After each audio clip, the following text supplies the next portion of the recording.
Folks, welcome. We're live. We are excited to be back at the original Coach's Couch right here in Coach's office. Yoyo, shout out to Yoyo's. We had to tweak the schedule a little bit. We had some flag football business to attend to last night, so we had to kind of adjust on the fly, but we are excited to be back. Episode 6, going into Game 7 here on the original Coach's Couch. We got a little bit of shift in our lineup today because of the Friday morning segment, but we still have some special guests with us today, and we do have a live audience. We have applause. Two people here live at Coach's Couch here in Mahomet at the high school.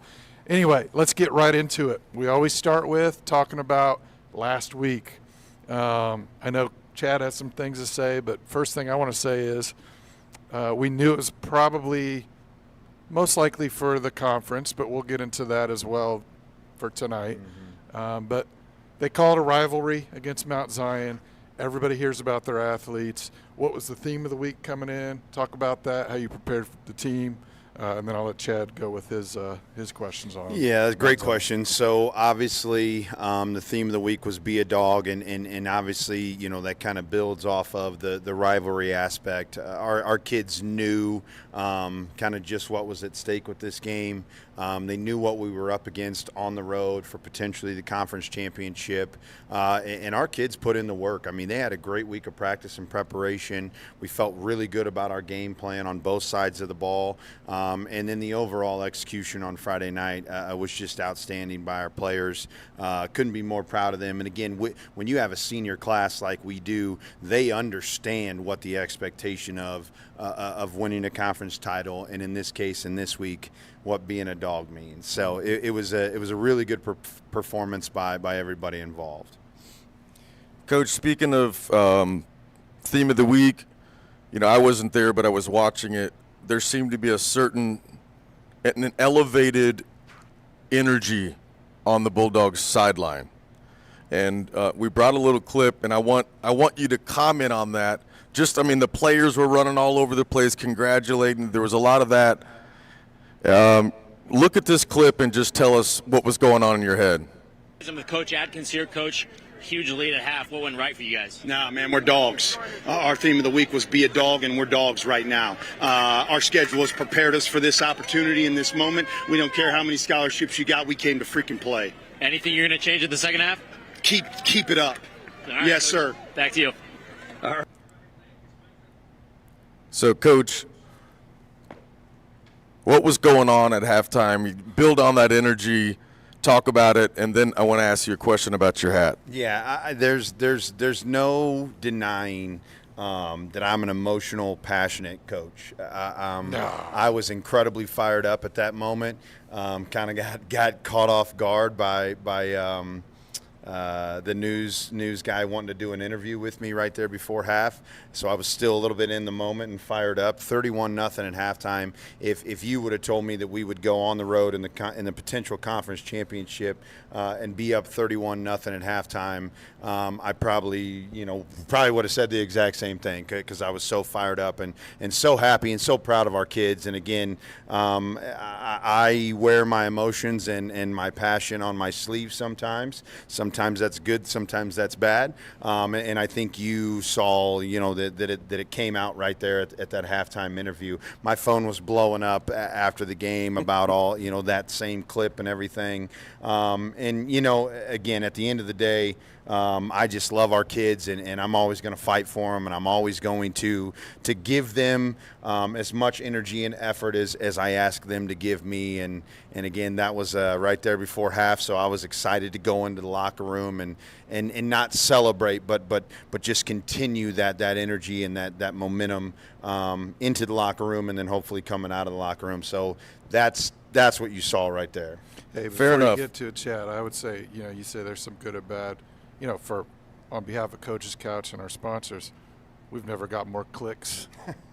We encourage more of that. We love viral moments.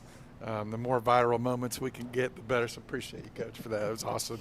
Everybody's phone was blowing before up we move over on, that I do moment. want to thank a new sponsor we have, Bernice from Mahomet, Mansfield, for knitting Coach's new hat that he's wearing here today. Appreciate Coach, that, let's man. just jump right into it. Some of Shout these out stats Bernice. you're going to know right off the top of your head.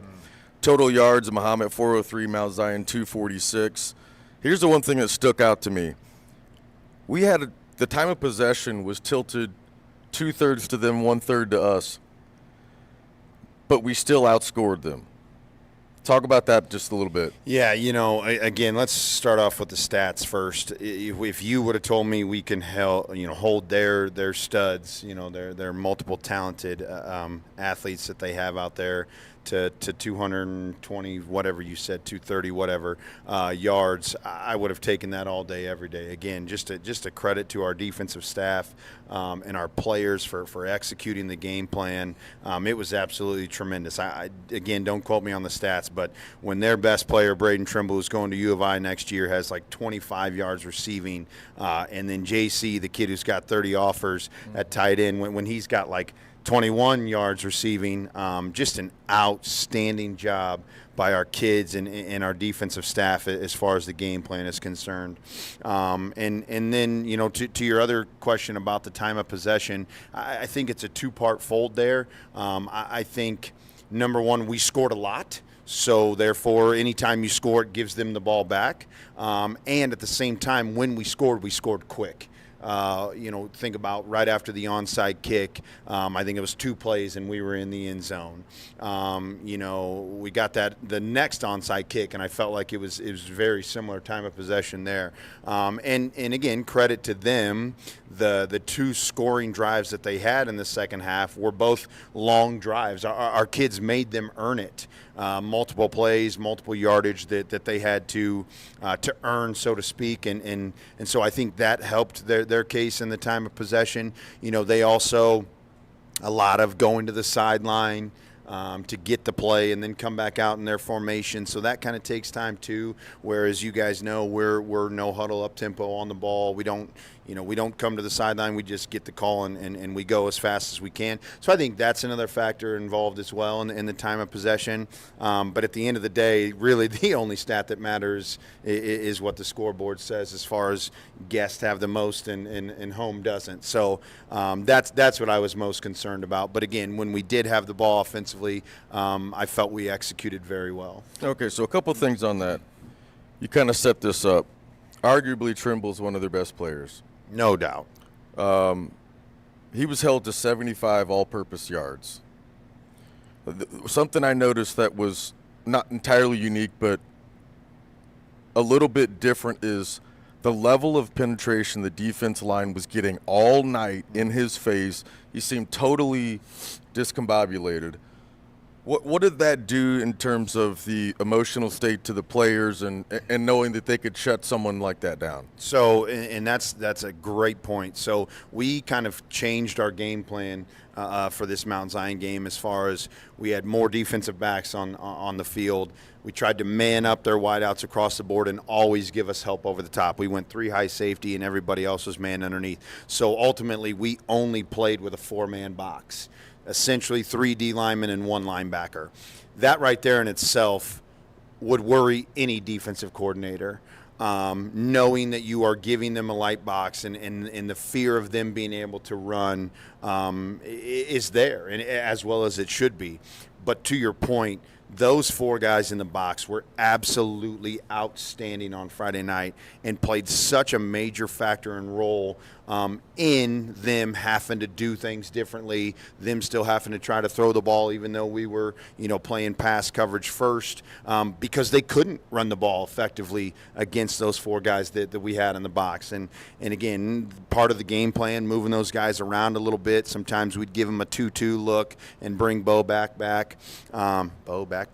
But Bo back and Ethan Esker were kind of our 2. That sounds like you like Pendy's reps. I love it. Yeah, but kind of our 2 hybrid linebacker guys, and then Javon Tompkins and Noah Frank were our 2 more so D-line guys. And just those 4 guys did an outstanding job getting the pressure on passes and then being able to shut down the run game. It was just tremendous. Last question on Mount Zion. Let's switch to offense for a second. I noticed 4 or 5 different players racked up double-digit stats carrying the ball. Had a nice face we hadn't seen in a while, too. Yes, yeah. I think you're good. Well, with it. I'm actually just going to come Okay, to that right all right. now. Well, even quarterback, gosh dang it, Dyer. Luke Dyer, yeah. He had double digits rushing, so he did well scrambling out of that pocket when he had to. If my phone will just come back up here a second, I'll answer the question. So, how did Ray Long coming back into this affect the overall game plan on offense? And when I say Ray Long, what I'm really saying is you've got a big body receiver who's very capable and opens up a lot of other options for you.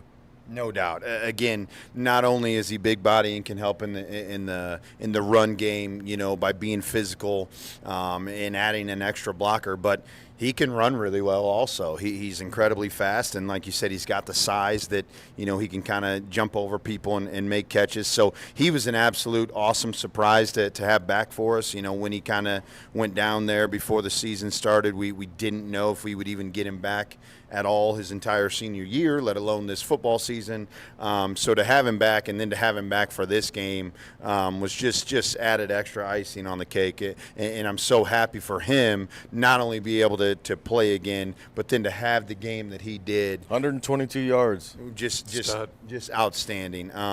So yeah, it was awesome, and he's absolutely a factor. And I think it also helped kind of the morale of the kids too, like having him back, and he was kind of that spark. And truthfully, now it kind of shifts the focus to him, so that Mason and Hammer and Owen and some of those other guys, now they're maybe getting single covered or not paid attention to as much. And you saw the stats. Well, we they saw both the had stats, touchdowns. but Absolutely. not only that, right, on the touchdown Orton caught, you had Ray going the opposite side. It's almost like their safeties were like, oh, we've been burnt too many times, and it Absolutely. opens up for Orton in the Well, corner. Absolutely. it fills the void that we have with Trey being down, right? So No question. Kind of alleviates and puts a little Band-Aid on that. But You don't ever want to lose a player, but if you get told, hey, you're getting one back, it definitely helps out. There's no doubt. we got to get moving on to Effingham, but one more thing that I want to shout out that it was obvious to me. I watched at home as well. Great defensive scheme to stop those playmakers like JC specifically. You had a safety over top, but you had a kid that we don't talk about enough that hasn't started, to my knowledge. Nope. Cade Harrell, really, whatever scheme you and Turek came up with, it was obvious that he was going to be physical off the line, and he was just going to try to beat him up every play. And I thought Cade Harrell did a great job of executing your game plan. I love that you say that because you're 100% right. We call him Blade, and we tell him all the time we need Blade because Blade is a tough son of a gun, and he's going to get in your face, and he's going to be physical, and that's exactly what we needed Friday. And again, I can think of multiple times where they tried to throw the quick screens to JC to the boundary, and Blade was just right there to make that play. And like you said, be physical with him. I was so proud of Cade for being able to step up and have the game that he had. Again, a senior who's kind of sat on the bench, unfortunately. But man, when his time is called, he shined, and I'm happy for him. I'm proud of him. We're doing things a little bit differently this week, so he kind of earned some more playing time because as long as he keeps being Blade, he's going to keep getting playing time, no doubt. All right, we'll take a note of that. We'll now reference him as Blade only. Blade. From this, Which is fitting, kind of like Elvis. given his side hustle. Yes, absolutely. See what I did there? I like. Yeah. Well, that's going to be easier to remember. All right. So shout out to Blade. Viewers at home, when you hear Blade on the announcement on BTV, you know who we're talking about. Let's finally move on. Okay, Mount Zion's behind us. We won't see them again. They may not even make the playoffs. That's not a low blow, but what we do have to focus in is Effingham tonight. 4-2. We're 4-2. Again, maybe a conference championship game. You lose tonight, they went out. They're the conference champs, right? Am I wrong? You are correct in some degree, and Okay. yeah, we could talk about that. Yeah, but it's not a pushover game. It's not an Effingham that you take lightly. Talk about the problems that you see from Effingham coming into tonight. What kind of look do you expect, and what kind of problems are they going to give you? Yeah, let's start there with the problems because they're definitely going to cause many things that we're going to worry about. Up front across the board, they're senior heavy. They're huge. the biggest line that we've gone against yet up to this point in the season. And they have the best running back in downstate Illinois. I've told multiple TV stations that. I'll tell everybody that wants to know. In my opinion, you go south of I-80, I don't think you're going to find a better running back. What's his name, Coach? Weldon Dunston, Okay. the fourth. Let's hope there's not a fifth, because if he's better then I don't know what to do. But he's outstanding. Just his vision, the way he cuts back, and then more importantly, his durability. I think it was something 17 or 19 out of his 24 total touchdowns that he's had so far have been after contact, after broken tackles, so to speak. And to have 24 touchdowns already, I mean, he's putting up the Heisman numbers like the Boise State running crazy. back. He's got 1,300 yards already through 6 games. He's outstanding, and like I said, up front, they are very senior heavy and big and strong and physical, and they're a Brett Hefner coach team. I mean, they're going to come to play physical for 4 quarters on both sides of the ball. So we know we're going to have our hands full. On their D-line, they probably have the best D-end that we've seen yet to this point. Michael Love, number 44. remember him He from last he started since he was a sophomore. He's an absolute freak of nature and causes so many problems, and they do a great job of moving him around. So there is going to be a lot of challenges presented in tonight's ball game. Then you throw on top of that, we're playing at Effingham. Effingham is one of the toughest places to play, bar none. Train tracks behind you. Their stadium, their crowd gets intense, and it's an awesome atmosphere, but tough to play at, no doubt. So I'm excited for our kids in the challenge that presents itself tonight. I'm excited to go on the road once again, and like you mentioned, for the potential conference championship. And we talked to our kids at the end of the Mount Zion game and in the beginning of this week that we've put ourselves in a position to potentially play in a conference championship the next 3 weeks in a row. And what I mean by that is, had we had lost to Mount Zion, they're in the driver's seat depending on what they do out the next 3 weeks. Same thing this week with Mount Zion, or with Effingham, excuse me. Effingham beats us. They technically only have 1 conference loss. We would have 1 conference loss. We would tie for the conference. We would be co-champs. Nobody wants that. Right. Then let's fast forward to, and not that I'm looking ahead, but hypothetically, Mattoon beats Taylorville. Coming into next week, Mattoon would only have 1 conference loss. If they were to beat us, they would be co-conference champs. So we potentially have set ourselves up to play in a conference championship for 3 weeks in a row. And I love that. I love that for our kids. Exactly. It's not just easy pushover walk-in games that you know you're going to get in and get out. It's going to better us. It's going to force us to be mentally and physically prepared. And I'm incredibly excited for the opportunity that we have before us. That's awesome. Just a question. The 2 losses we have are against very good teams, Sycamore and Highland. In overtime. That's in the rearview mirror, but how has having those games early in the season prepared them for what we're seeing? We're actually seeing a much more intense level of play from both sides of the ball. You know, I said it in the halftime interview there that you just made me watch again that I haven't seen enough of. But we'll play that again at the break. I meant what I said. Our schedule, although we started 1-2, and had a losing record, those 2 losses have absolutely prepared us for that Mount Zion game and for these next couple weeks coming up. You know, the number 2 ranked team in Class 5A, who's 6-0 right now, we lost by 1 score on a kickoff return for a touchdown. Could have easily had beaten them. The Highland game, we lost in double overtime again, and I tell the kids, I'll take the heat for that. That loss was on me, but to your point, what this has done, what that tough schedule has done for us, it's forced our kids to prepare better, right? They're more mentally prepared now. They understand how to read scouting reports and the expectations and the film work and all the stuff that goes into the practice preparation. It's not as easy as showing up on Friday nights and winning games. I know sometimes, we can get away with that in certain games or maybe in other sports or even at the youth football levels. We can't do that when it comes to Friday night varsity football games. It does take a lot of practice and preparation, and I think our kids, I use this term at the very beginning about growing up. I think our kids have grown up tremendously as far as that is concerned. And then, like you said, we have locked in, and we have been playing some really good football as of late.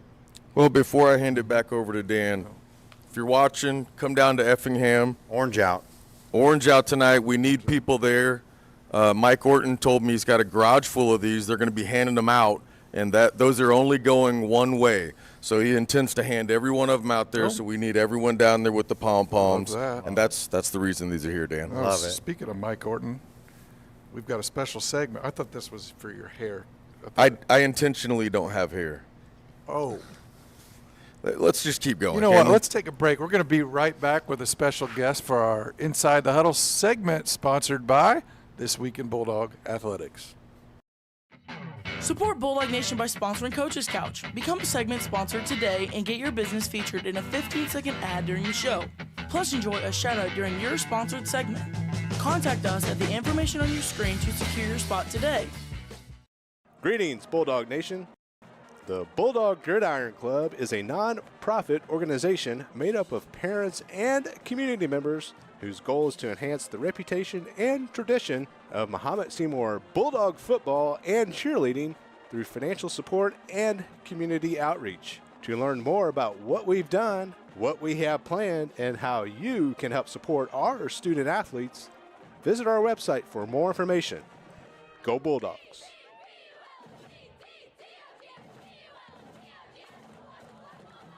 Looking for high-quality pro audio? Movo is your solution. The WMX2 Duo is perfect for interviews, podcasts, or presentations with its wireless, hassle-free audio. Upgrade your audio with Movo today. Shop the WMX2 Duo at movo.com. Movo. Creators wanted.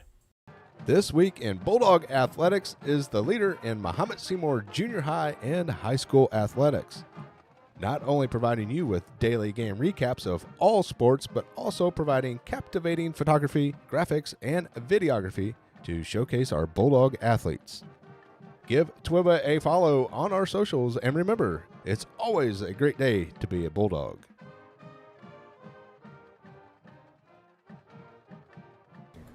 Welcome back. We're live here at the original Coach's Couch. Because we are live and it is a school day, fortunately Coach has a prep time hour here that we're able to do this. But the downside is our student athletes are being students. Where they should be. They're in the front row, hopefully, paying full attention to their teachers. So replacing Inside the Huddle is our very own Mike Orton, who is our sponsor of Inside the Huddle. He's our special guest. Mike, welcome to the show from This Week in Bulldog Athletics. Mike, I want to fire off right away. I've always wanted to ask you this, and so I'm going to put you on the spot. The name, This Week in Bulldog Athletics, does it have any inspiration from This Week in Baseball? Do you remember that show when we were kids? That's good. Does that have anything to do? I know you're a baseball guy and you root for the wrong team, but I didn't know if that had anything to do with it. But if not, explain the name. Like, how'd you come up with it? The secret is out, Dan. Yes, that is kind of where it kind of came about. Was I was trying to think of a name for it. I came up with different variations and was really trying to think of something a little bit different. But yeah, This Week in Baseball. I mean, you go to baseball games, you see it up on the big screen, you see it on TV. So yeah, so This Week in Baseball turned into This Week in Bulldog Athletics. So yeah. That's awesome. I was hoping you'd say that because I loved that show growing up. That was like pre-top 10 Sports Center stuff. You tuned in for This Week in Baseball and rooted against the Cardinals highlights. Let's move on. Hey, I found something out the other day. What's that? That his family calls This Week in Bulldog Athletics Twiba. I could see that. I wonder Twiba. what the shirt Is this not the greatest thing It's ever? amazing. I absolutely Twiba. love it. Yeah, this is one of one here. This shirt is. I don't know. Maybe I can talk to my friend Dan Hartman. Maybe he can get some shirts made up or something. But yeah, no. That's kind of what I had in mind too. It was awesome. This Week in Bulldog Athletics, Twiba, short and sweet. And then finally, my family started catching on. They're like, "Oh, Twiba's doing this, Twiba's doing that." So yeah. And then now the students are saying, "Hey, Twiba." I was at the tennis match amazing. last night. A group of football players drive by and they're like, "Twiba." All right. So this do they segment think is now your sponsored name by is Twiba? I hope not. It is from now on. It's kind of like Blade, Ah, there we go. That's right. Okay, so This Week in Bulldog Athletics will now be Twiba from now on. So, Mr. Twiba, where you have the original shirt, we're on the original couch. Talk about, though, what it is for the viewers that watch us back. What actually do you do? It's not just about football or high school. It's junior high. Talk about exactly what to look for on your socials and what you provide.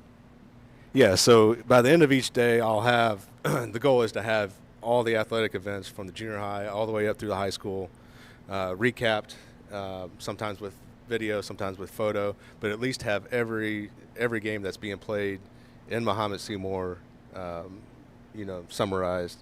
And it all kind of started was, several years ago. I was like, we just need one spot where we can come. You always hear about varsity football, you always hear about varsity volleyball. Some of the the bigger brand sports, but what about the junior high? What's going on? And so that's kind of how it started. Was just need one spot, and then it's just kind of blown up. Well, I got to do photos and I got to do video, which I love doing, and it's a great passion of mine. So it all just kind of feeds in to this whole thing together. So, but yeah, so every day I try to recap everything. Everything's current, everything that happens that day, the photos and videos that go along with the post happened that day. They're not old photos from 3 weeks ago.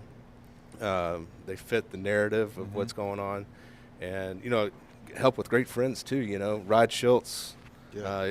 He's been doing amazing work here for decades. Yes. And then you also got Mama C, you got KMD, Kim Irwin still making an appearance every once in a while. So there's a group of us that have one goal, and that is to promote the kids and promote their accomplishments and give them some limelight. So I think you hit on something that I think we all take for granted. There really isn't a one-stop shop. In today's world, you want a real-time kind of update, and there isn't a one-stop shop before you came along. And our athletic directors try to keep up with things, but they're doing other jobs during the games and the performances, and they can't really do it all. And so it's nice for grandparents and people like me that don't really know what the softball team's doing, but I still want to know. And I know they're playing tonight. I know I can go to your page, and I'm going to find out what happened that night instead of waiting for the paper the next day. That sounds like an old man thing to say. But no, to your point, we get our news that way now. And our paper only comes out, weekly. Like, I love it too, because I love to know, like, right then and there, hey, who won the junior high girls basketball game last night, and all the stats that Mike puts on there, and then, like you said, the pictures. It's absolutely incredible. He does a great job. Yeah, so you do a good job of highlighting the kids, but a byproduct is you're really the resource for scores and updates and what's going on in town, and that's huge for the community. Yeah, and a lot of credit and a big shout out to the coaches and even some fans, some parents. They keep me updated. I can't be at everything. I try to be, but I can't. So coaches, they send stats, they send summaries, some of which I just reuse, and thank them for providing that. When I get stat sheets, I can kind of create my own story and kind of look at the numbers and do things that way. So the coaches and even the administrators, top to bottom, all of them, specifically Fisher and Hensley, they welcome me in. They kind of let me do whatever I want. Sure. And so. Well, speaking of that, last night I think you had JV boys football, you had varsity soccer, you had tennis, you had junior high girls basketball. Am I missing one? Or Probably. I mean, you had a busy night last night. Yes, the only one that I didn't get to was the junior high girls basketball. That's because I was at soccer, and then I had an agenda that night to go out and see the Northern Lights. So that was kind of a byproduct. Yeah, that was pretty cool. But yeah, no, actually. the junior high is fun because nobody's covering junior high sports at all anymore. And Atkins, you can probably speak from it because you coach the 7th grade basketball team. But I mean, when I show up, or when Mama C shows up, Rod shows up, the kids know that something good is going to be coming out a little bit later, and that's what I take a lot of pride in, and especially at the junior high level. Time to go we're to live, class. folks, and we're at school. So That's cool. And just cover those kids because they're the next varsity players. They're the next wave of success here at Mahomet Seymour High School. And I do lose them a little bit. Freshmen, JV level. Yeah, sure. But just because varsity sports take pretty much the priority, and junior high. But so it's fun to see those kids like this freshman class that just came in. I mean, they had an outstanding 8th grade year, boys Yes. and girls. And, you see some of that now, like Javon. Yeah. And then, we'll start seeing these kids that are start to make a big impact on the varsity level. So it'd be fun to kind of catch back up with them. And then, I'm looking forward to, 3 years from now, do a 8th grade photo. Yeah. And a senior photo. Well, there were so then many and now type of thing. There were so many times last year where my kids would come to practice the next day and be like, "Oh, did you see my picture on This Week in Bulldog Athletics? I was going up for a layup." I mean, it's such a big deal for those kids. So again, that's awesome what you do, Mike. Yeah, we appreciate it. And Mike, we got to wrap up here because Coach will have to teach here shortly at some point. But before we leave you, talk about this isn't your only job. You have a day job.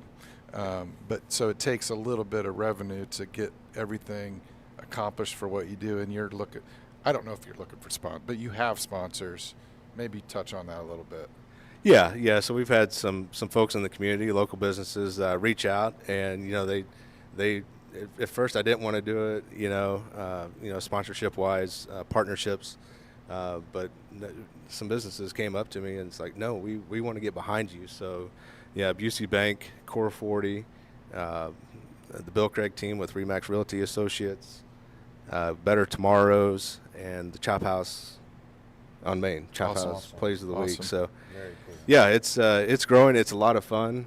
Yeah, I do have a day job, which I'm on vacation today, but but no, yeah, it's a lot of that's extra. I mean, it's on top of my day job, but.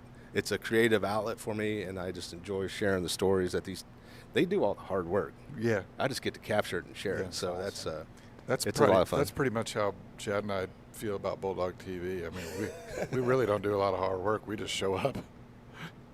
Barely. Awesome. Mike, we appreciate you, but more so we appreciate what you do for the community, and RZ appreciates you helping to pay for some of this equipment through your sponsorship of Coach's Couch. So, and you were the first one to take a chance on Coach's right. Couch. Yeah. Well, I knew just real quick, Dan. I knew RZ was going to be big time. You remember Bloomington? Oh yeah. I'll never. Matt. Well, it's kind of started with Matt Toon. I'll never forget Bloomington though. We threw That was a everything. mess. I mean, I knew at that time. I mean, we contacted Elon. He got us the Starlink and. Yeah, I think he was on the phone with Elon Musk. Yeah, so I mean, just to get that game to the fans, and I knew at that time we were ready to throw it away. Yeah, we were ready to walk out. He wasn't giving up. RZ's like, "Don't give up, boys. This is fourth quarter. We got to bear down here." And no, I knew at that time that just his on the spot problem solving skills and just his technical knowledge and everything. And so when that came out, I was like, "Yeah, I'm going to fully support him." So yeah, it's good to see. Yeah. Well, that's a wrap for Inside the Huddle with Twibba. Sponsored by Twibba. Twibba's with us. We're going to take a quick break. We'll be back for our next segment. Game highlights? Sure.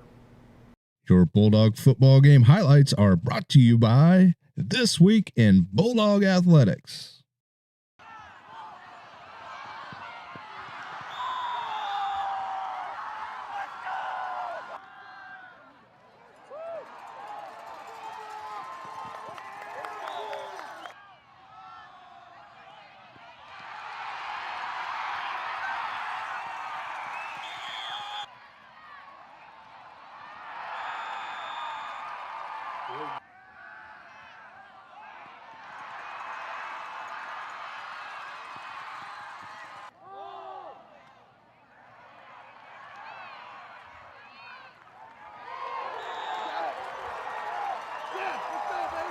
Be sure to follow This Week in Bulldog Athletics on Facebook, Instagram, X, and TikTok for your Bulldog Nation updates, information, and more.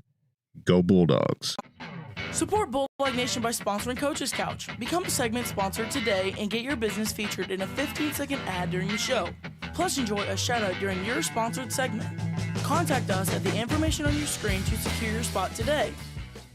Greetings, Bulldog Nation.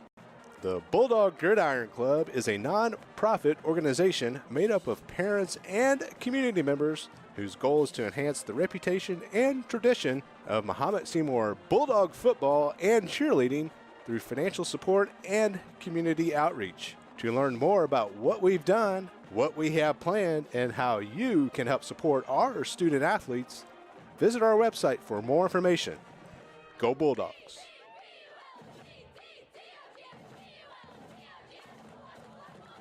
All right, welcome back, folks. We're going to try to hurry up because Coach has class.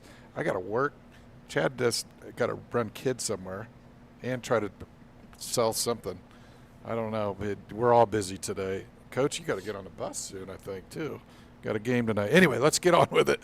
This segment is called Sidelines. This is where we field questions from the audience throughout the week. If there's a live question, RZ lets us know. I've got 3 questions that came in over the week, even some this morning, so let's get right into it. By the way, we encourage questions, field them each week on the Coach's Couch. Make sure you submit them to the socials, Coach's Couch, Instagram, Facebook, all the things. Or you can text Chad or myself if you know us. First one's from Andrew Ziegler. Coach, where can we get those? I want to know this too. Where can we get those 61853 football hats? Those are sweet. So it was not from Bernice. I actually got this off of our Bulldog Gridiron Club team store. They had an apparel store come out maybe a month or so ago. I also got me a white sweatshirt that said Family Strong on it. It was awesome.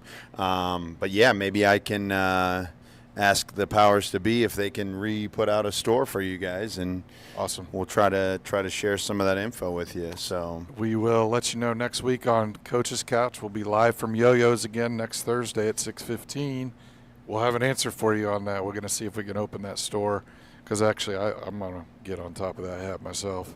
Another question come in from DJ Kirby. Coach, what's the one team that overall surprised you the most so far this year? These are live, so he has no idea these questions are coming at him. So good. He's digesting. The one team that has surprised me the most. Wow.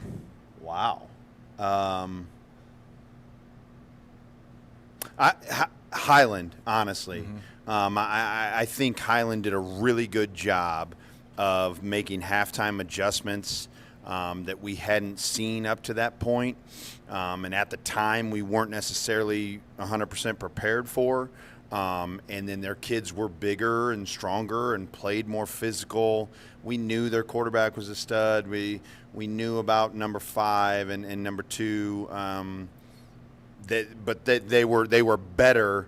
Especially number 5. He was a much better linebacker in person than he was on film. And so that was, I would say that's the one team. I don't ever want to say underestimated because we definitely prepared for them like we would for every team.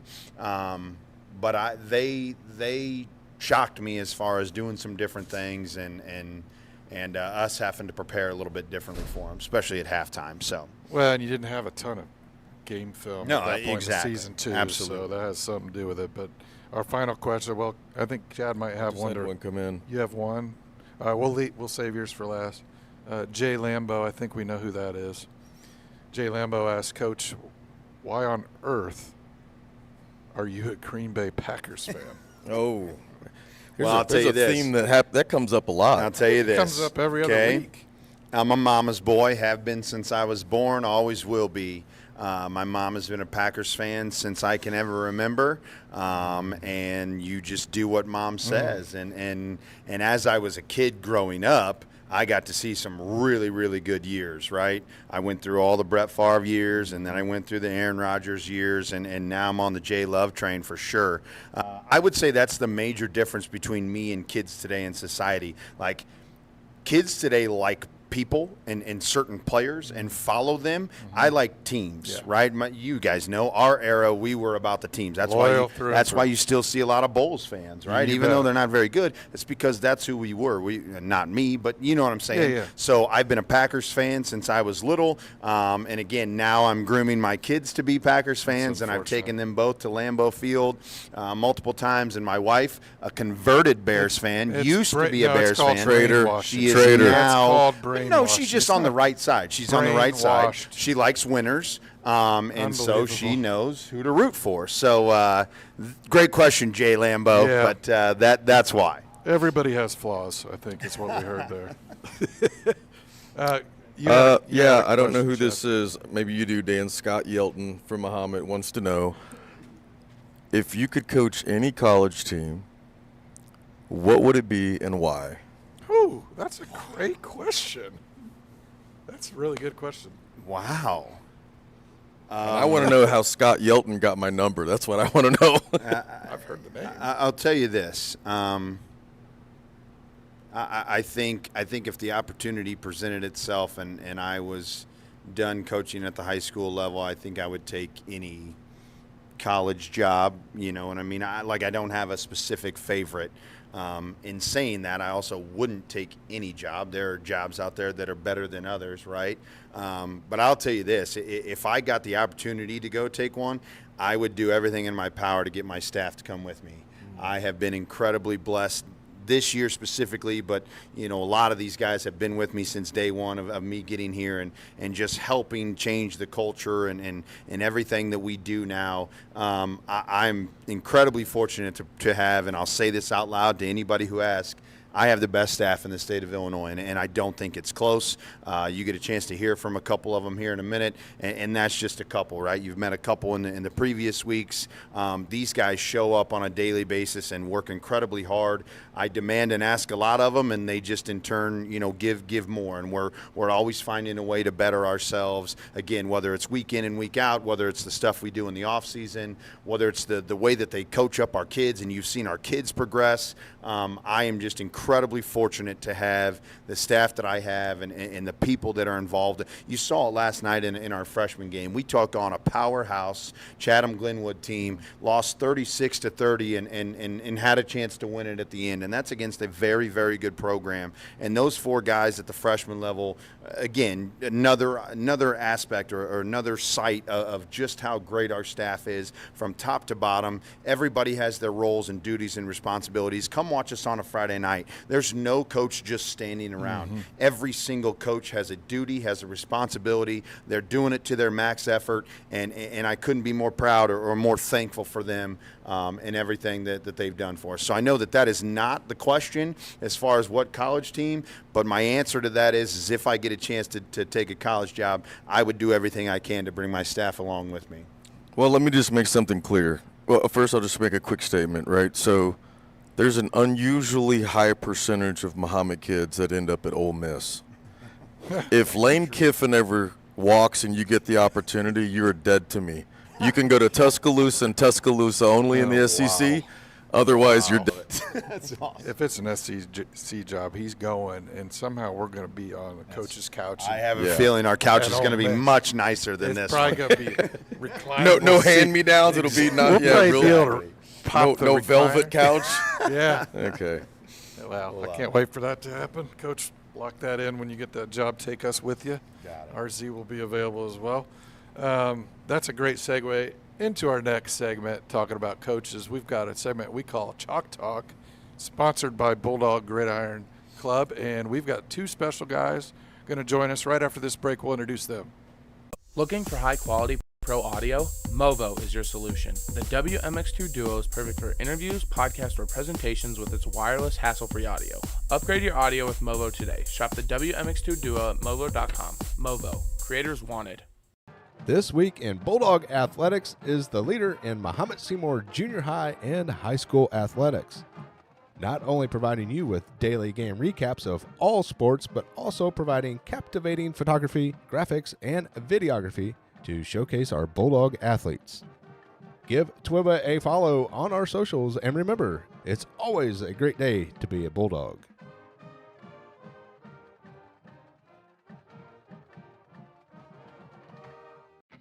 Support Bulldog Nation by sponsoring Coach's Couch. Become a segment sponsor today and get your business featured in a 15-second ad during the show. Plus, enjoy a shout-out during your sponsored segment. Contact us at the information on your screen to secure your spot today. Greetings, Bulldog Nation. The Bulldog Gridiron Club is a non-profit organization made up of parents and community members whose goal is to enhance the reputation and tradition of Mahomet Seymour Bulldog football and cheerleading through financial support and community outreach. To learn more about what we've done, what we have planned, and how you can help support our student athletes, Visit our website for more information. Go Bulldogs.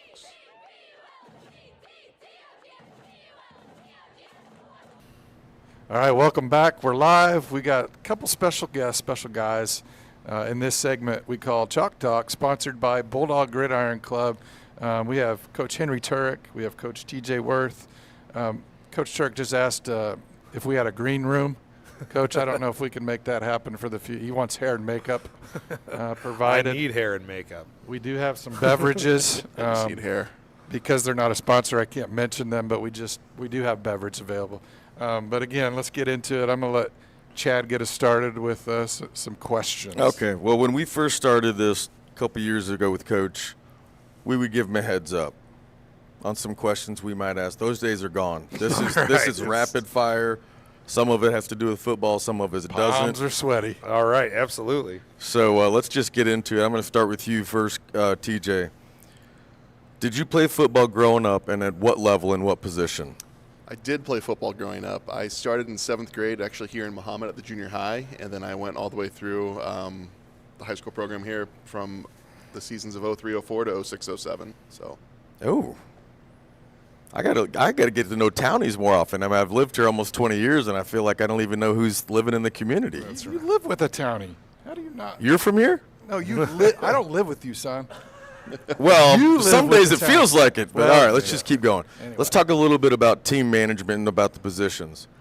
How do you manage your bench during the games, and how do you keep your players motivated when you're behind in a game? That's a good question. As far as managing the bench, like I feel like a lot of the players kind of like know what their jobs are, just like Coach said with us knowing what our jobs are, and they're pretty much self-motivated at that point. Like they want to win, they want to be there, they're hungry, they want to punch the other team in the mouth, and like whether we're down or up, it doesn't matter. We're gonna come firing out 100% of the time. There's got to be times though when maybe it's just one player. You can see that mentally they just need a little fire. What's your motivational speech?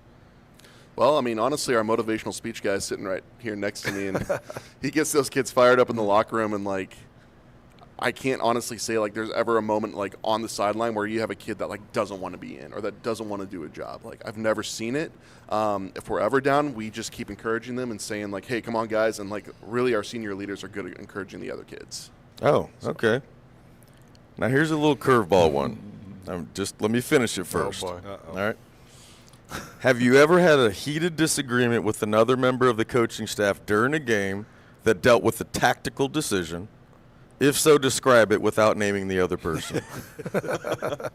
Or name it. Or name it. That's up to you guys. I'm not on the sideline. It doesn't matter to me. Oh, man. Absolutely. And I'm talking about in-game decisions where someone wants to do this, you think it's better to do this. Explain it. I feel like that's more of a suited question for you. I'm a little lower man on the totem pole. Like, I don't really have those. Well, hand it over to Turk then. So. Well, you know, I'll talk. I mean, I would say one of the things that you know, echoing what Coach Adkins said, one of the things that I think makes our staff very good is that, like, we do have heated discussions, right? I mean, the stakes are high, right? We want to win. We want to do well. We don't want to put our kids in a bad position, and we come about it with different viewpoints, right? So I'll use the Taylorville game as an example, right? Obviously, Taylorville, that was a night where we had pretty strong wins, and the game that we prepared for, where they have obviously a very talented quarterback, some very talented receivers. We anticipated them throwing the ball quite a bit more than they did, or they could have done because of that. Now, when we go in anticipating a game plan, right, you know, we have to adjust on the fly. Well, one of the things that they did that we had not seen them do is they put multiple guys in the backfield, right? They had situations where they had 2 fullbacks in, right? So one of the ways that we do our defense, and this is a little bit behind the curtain, is I typically call the box, right, the linemen and linebackers. Coach Begner, Coach Murphy signal the shell, right, the DBs. Well, in a game like that, because we were anticipating so much passing, we had guys that were flexing in and out of the box, right? Henry Wagner's would be that kid. So we had to make sure that we were communicating in the time between snaps whether we were going with our game plan or we were going with our kind of traditional box look or whatever. And that got a little heated. I don't know if we necessarily disagreed, but just as far as like getting communication and are we going to put Henry in the box? Yeah, we need to get him in here. Wait, no, we don't. What do you mean, right? And, and I don't think we necessarily disagreed on what we needed to do, but it was more just about when we would do it and how we would do it, that sort of stuff. And I think Coach Begner's a young guy on staff. He's a great coach, but I must have said something to him earlier this year because he kind of always goes, well, let me see what Henry thinks about that before he'll agree to any sort of stuff, right? Like, because I'm always concerned with stopping the run. So when he wants to pull somebody out of the box or not put a safety in the box when we have an extra blocker, right? He's like, well, let me check with Coach Turek. So I must have scared him a little bit, but that's kind of, I don't know if that answers your question completely. But when it gets to the game, we've talked about so many different scenarios that it's very rare that we have a situation where on a staff that we're upset with the decision that was made, right? It's more just like, how are we going to make the decision or when are we going to make this decision? Not necessarily, I'm right, you're wrong kind of a thing. Is there ever a time when it's in question whose call it is? Well, that is the situation. So that Taylorville game, right, kind of the way we do things, right, with Coach calling the shell and me calling the box, right, we have to be on the same page. And that's a situation where really kind of the way we have things set up, Coach Adkins is kind of that, impartial third person that can kind of make that call one way or the other, right? So, it's not, me telling Coach Begner, Coach Murphy, this is what we need to do, right, or vice versa. Now, in between series, we might have a discussion and we talk about it, right? And I think we're in a place where, I can express what I think is important and he can express what they think is important, right? But at the end of the day, right, Coach Adkins is the head coach, right? He's the one. Nobody's going to get mad at Henry Turek, right, if we can't stop something, right? Everyone's going to call out Coach Adkins. So, kind of the buck stops with him. So, I don't know if that's me passing it on to him, but he kind of the way he set himself up, when we need somebody to make a quick decision one way or the other, right, he can be like, nope, we're going with this because of that, or nope, we're doing that because of this. And nobody's thought more about the game going into John has. So we all feel very comfortable with him making that call. Last question, it's for both of you to answer, and then I'll pass it on to Dan. You guys spend an amazing amount of time with these players, from preseason all the way through. Hours are countless. Some days it might be more than their parents. And we're here to talk about football. It's what we're playing. What are two things you try to teach players besides football? And that's more about maybe life or something along those lines. It's for both of you. I think one of the things, and this is football echoes this quite a bit, and maybe this is something I teach them about football, but there's just no substitution for hard work. And I think anybody that's successful in anything that they do, right, their career, their business, their whatever, nobody gets to the top and stays on the top consistently without working really hard. And I think that's something that obviously we model for our players quite a bit, but that's something that I like to echo a lot, when I'm talking to the kids, is that, we work harder than 90% of the teams out there, and that's why we're successful. It's not because, and we got some very talented players and we got some great kids, but right, you're born with kind of a certain ability level, and you can work harder to make it better, but you got what you got, right? But your effort, right, and your attitude and the way you approach things, that's the thing that you can completely control.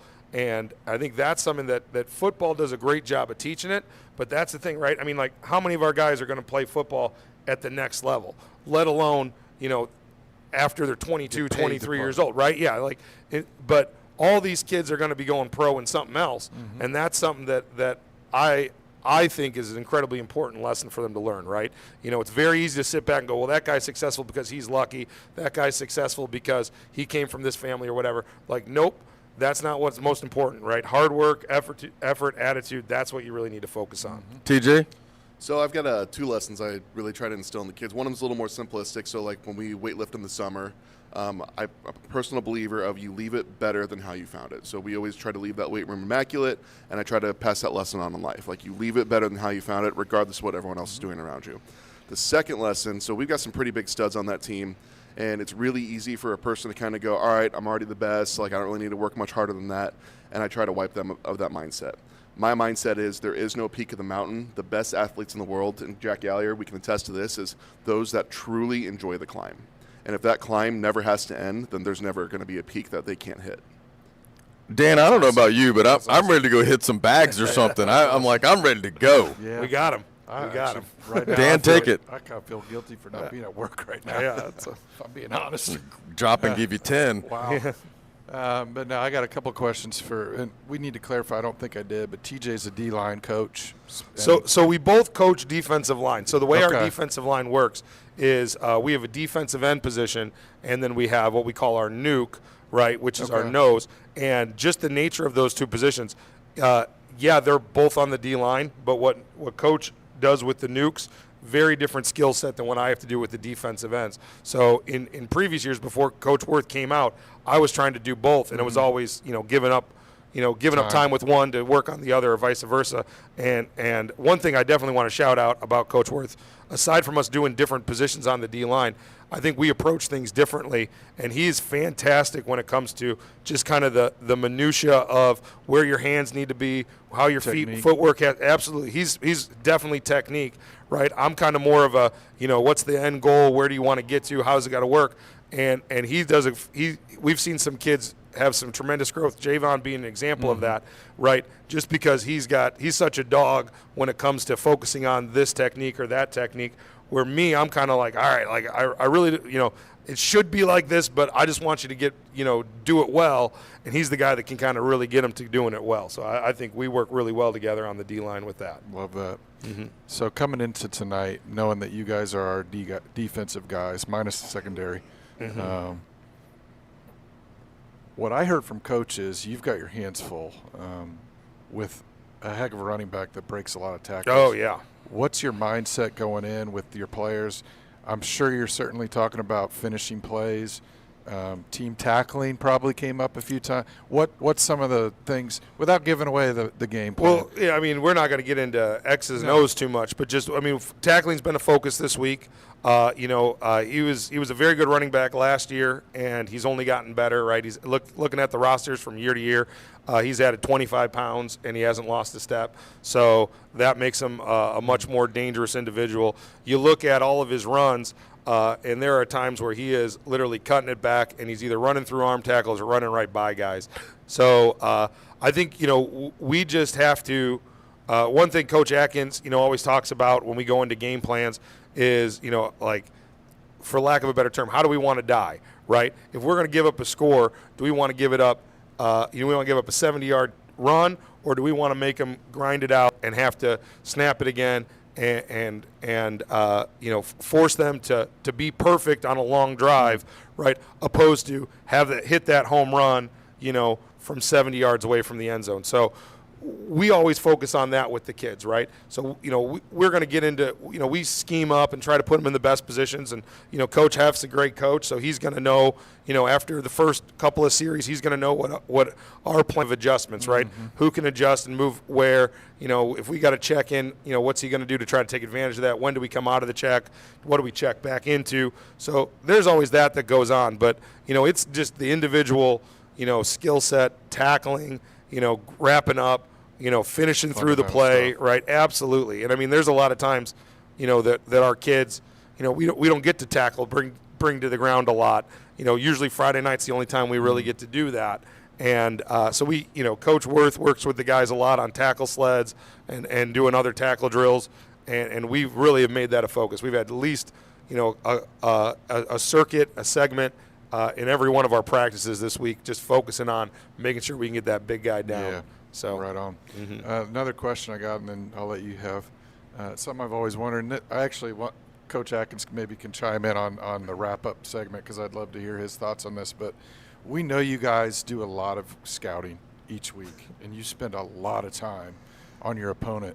Have you guys ever scouted yourself?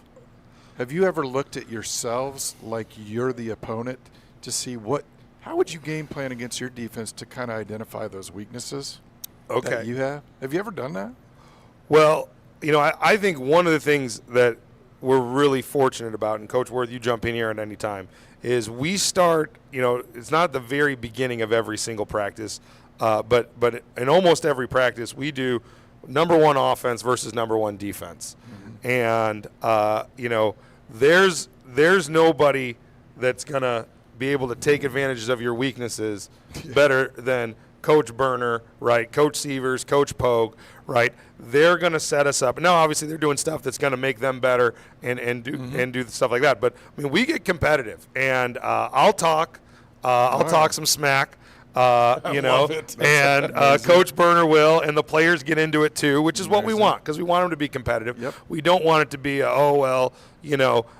they got, Ray went up and caught a big pass again, right? No, we don't want to do it. We want it to be competitive. We want the kids to go out there and compete, and that is one of our best kind of self-scout. Sure. Now, as far as going down and breaking it down and everything like that, that we don't have the time necessarily to do that and scout our opponents like we do. If we had a bye week or something like that, like other states might have, we might be able to do more of that. But Coach Burner is really good at exposing any flaws in our game plans or any weaknesses in our personnel. And he puts a highlighter on it real quick, and then we could kind of work around and fix that. Well, I know there's a guy that used to work for Michigan that'd be available probably to do that. I don't know on a contract basis. Right. Well, yeah. He's pretty good at maybe he's pretty good at sign language too. Right. Well, yeah, absolutely. Right. So that's one of the other things is, Coach Burner, he's loud, so he yells his signals, and I've been around long enough that I know a lot of his stuff, and they know a lot of my stuff, and that was the thing. Talking about Jack Gallier, as Coach Wirth mentioned him, Jack, 4-year starter, right? He knew every Nuance. call, right? So we'd go ones versus ones, and they'd call a screen. They never got a screen past Jack because Jack never got tricked on a screen. He knew exactly when it was it was going to be a screen and where the ball was going, right? So that also so the players are kind of doing that same thing, right? Sure. So it makes you have to take it up that next level because you're going up against somebody that knows you. It's kind of like when you played one-on-one basketball with the same kid in the driveway, for 10 years growing up, right? You knew every move he had, he knew every move you had. So then you had to you had to go out of your comfort zone a little bit and try to mess it. He loves doing false pulls against us, and it ticks me off. So. Well, I'll save my question. It's actually more of a compliment, but you guys can hear it. I'll save it for the closing remarks because we're up against a time schedule, and we're going to get kicked out of here pretty quick. Coaches, we really appreciate you coming on. Thanks for taking the questions you don't know ahead of time. All right, and appreciate all the hard work you're doing. Ryan, let's take a quick 10, 20, 30 second. We'll be back to close it up. Audio. Movo is your solution. The WMX2 Duo is perfect for interviews, podcasts, or presentations with its wireless, hassle-free audio. Upgrade your audio with Movo today. Shop the WMX2 Duo at movo.com. Movo. Creators wanted. This week in Bulldog Athletics is the leader in Mahomet Seymour Junior High and High School athletics. Not only providing you with daily game recaps of all sports, but also providing captivating photography, graphics, and videography to showcase our Bulldog athletes. Give Twiba a follow on our socials, and remember, it's always a great day to be a Bulldog.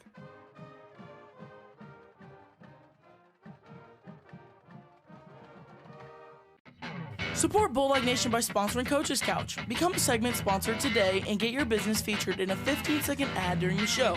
Plus, enjoy a shout-out during your sponsored segment. Contact us at the information on your screen to secure your spot today. Greetings, Bulldog Nation.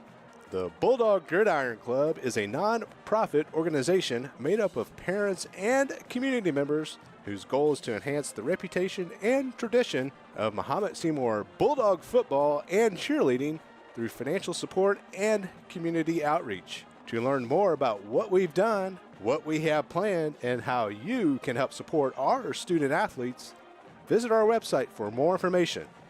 Go Bulldogs!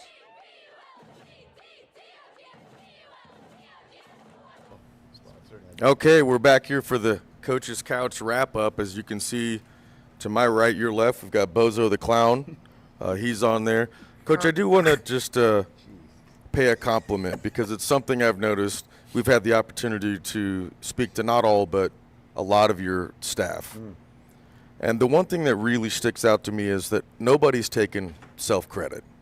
Everyone's always patting someone else on the back, and you see that with the players, but you see it with your coaching staff, and it really speaks to the culture of the program. Can you just say anything on that? Yeah, you beat me to it. I think it's the word culture, and I know that word gets thrown around a lot. But I would invite anybody in to ask our kids or just see one day in our locker room or at a practice or just around our kids and our coaches. It's just different. I don't know how to describe it, but I brought this up earlier. I think it's a top-down approach. Our coaches have bought in since day one. They continue to do a great job of building and emphasizing the culture, and then the kids continue to buy in, and our leaders, right? I continue to talk about our leaders. Our leaders have done a great job, especially this year, of continuing that culture, of doing some things different with their own little twist on it, as far as some of our themes of the week and how they're going about maintaining or sustaining or even building upon our already culture that we have. It's just different, and kids and coach. I mean, we got 16 assistant coaches, and I would say 2/3 of them are not paid. People love to be here. They love to be around our program. Everybody loves winning. I agree. But even when you start a season 1 and 2, you don't realize it. You don't know it because everything, the energy and the intensity and everything is still upbeat and high because of that culture that we've built.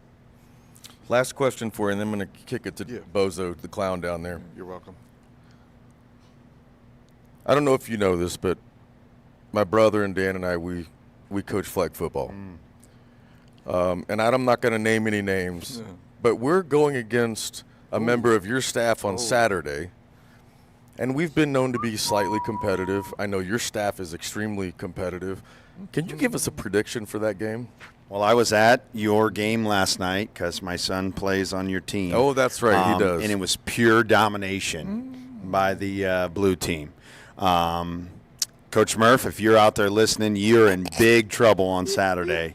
We weren't going to name any names. Sorry. Oh, you said it. He is in big trouble on Saturday because we got a couple weapons that I just don't think he's going to be able to stop. And then I don't think he's going to be able to get some plays off because our defense was incredible. Yeah, swarming around last night, flying to the ball, great pulls. Yes, sir. You guys have done a great job with them, and you are intense, and I love it, and I think the kids have fed off of that. And it was really fun to watch last night, and I can't wait to watch you guys run the score up on Coach Murphy. Our goal, That's the goal at this level of play is to prepare them, but by the time they get to you and your coaching staff, they're starters. Yeah, that's the goal. it. It all starts there. It starts there. By the way, Coach Turek, I might need to borrow your TV and your canopy because that's going to advance our defense a little bit in between plays. Oh, my gosh. I literally had a parent ask me last night, how long until you guys start filming practice and have me upload it on Huddle so you guys can break it down? I'm not kidding you. Someone literally asked me that last night at the game. It was awesome. So, can we? We'll see if we can work something out. Perfect segue to my question. We asked the coaches this, but I'll ask you in a different manner. You're a junkie for film. You love that part of coaching. I just know it about you. You can't sleep. You watch. You try to pick up anything you can on your opponent, whether it be newspapers, film work, whatever, TV clippings, Twitter. Are there TV clippings? Well, like I don't know paper what clippings? I don't know what they call it. What knew do what you he call meant. it? Short form video. I knew. Okay. I do know. Got it's it. real. Okay.